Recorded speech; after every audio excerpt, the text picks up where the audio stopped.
Hello, everyone. My name is Blake Oviedo. I am a international affairs with a Middle Eastern concentration major, and I attend the Dahlonega campus. I am a cadet there, so I'm in the Corps. I hope to commission in December, and so that's going to weigh heavily on. It weighed heavily on the decision for me to take this class, just because it wasn't just to fulfill a requirement. I could have taken other courses to fulfill the requirement, but over my career in the Army, I hope to branch military intelligence, but I want to branch detail in the infantry for the first 4 years of my commitment.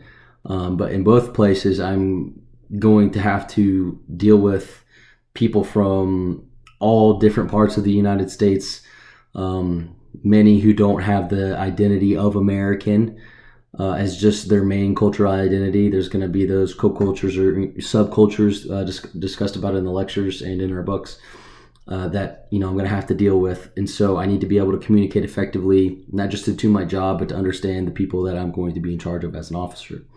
So that's really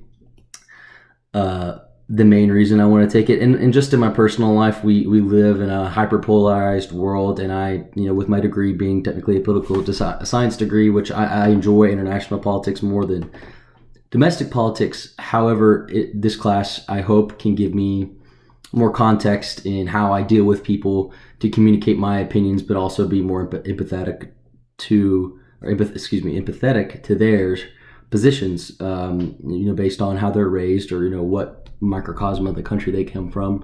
It will help me, frame my picture of their beliefs better so that we can communicate more efficiently with each other.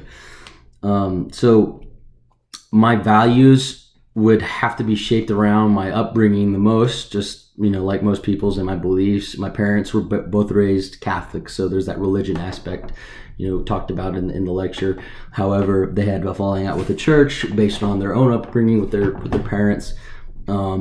That made them non-denominational Christian, so I was raised non-denominational Christian. However, later in our life, I kind of stopped going to church.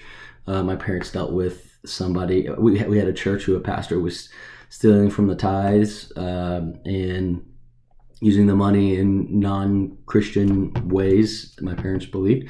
So we kind of stopped going to church altogether and kind of just worship from home. And we still talked about God and the morals that Jesus would teach us,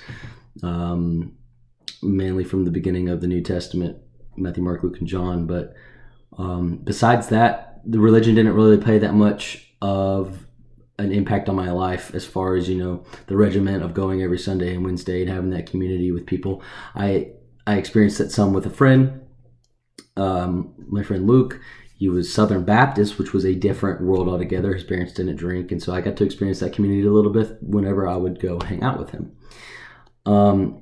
So my nationality is, I'm just a white American male. I mean, I have my great grandfather came here from Sweden and married a Cherokee Indian woman, and then that's on my grandfather's side, and my grandmother was complete English, Irish, redheaded, blue-eyed woman, and that's both on my mother's side, the grandmother and grandfather of my mother's side.